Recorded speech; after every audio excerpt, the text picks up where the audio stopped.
The absence of prying advisors and inquisitive priests left Diablo free to assume total control over the king's battered soul.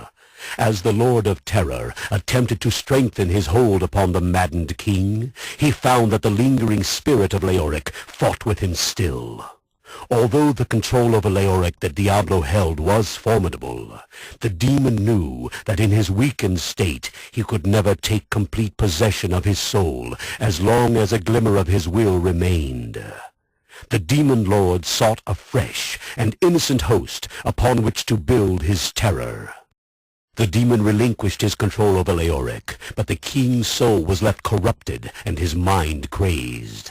Diablo began to search throughout Kandurus for the perfect vessel to act as his focus, and found such a soul easily within his reach.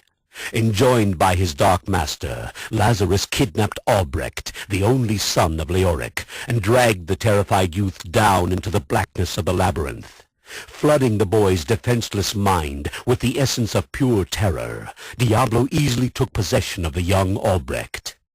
Pain and fire raced through the child's soul. Hideous laughter filled his head and clouded his thoughts. Paralyzed with fear, Albrecht felt the presence of Diablo within his mind as it seemed to push him down, deeper and deeper into darkness and oblivion. Diablo gazed upon his surroundings through the eyes of the young prince. A lustful hunger still tortured the demon after his frustrating bout for control over Leoric, but the nightmares of the boy provided ample substance to sate him. Reaching deep into Albrecht's subconscious, Diablo ripped the greatest fears of the child from their hiding places and gave them breath. Albrecht watched, as if out of a dream. Twisted and disfigured forms appeared all around him. Unholy writhing visages of terror danced about him, chanting choruses of obscenities. All of the monsters that he had ever imagined, or believed that he had seen in his life, became flesh and were given life before him. Large bodies, comprised of living rock, erupted from the walls and bowed to their dark master. The ancient skeletal corpses of the Horadrim arose from archaic crypts and lumbered off into the red-washed corridors beyond. As the cacophony of madness and nightmares hammered its final blow against Albrecht's shattered spirit, the bloodlusted ghouls and demons of his mind scattered and scrambled maniacally into the lengthening passageways of his waking nightmare.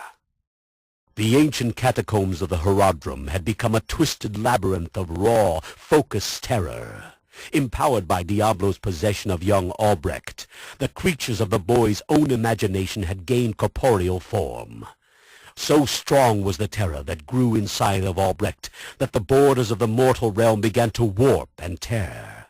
The burning hell began to seep into the world of man and take root within the labyrinth. Beings and occurrences, displaced by time and space and long lost to the history of man, were pulled screaming into the ever-expanding domain. The body of Albrecht, fully possessed by Diablo, began to distort and change. The small boy grew, and his eyes blazed as tendril-like spines ripped through his flesh. Great arched horns erupted from Albrecht's skull as Diablo altered the form of the child to match that of his demonic body. Deep within the recesses of the labyrinth, a growing power was being harnessed. When the moment was right, Diablo would venture once more into the mortal world and free his captive brothers Mephisto and Baal. The primevals would be reunited, and together they would reclaim their rightful place in hell.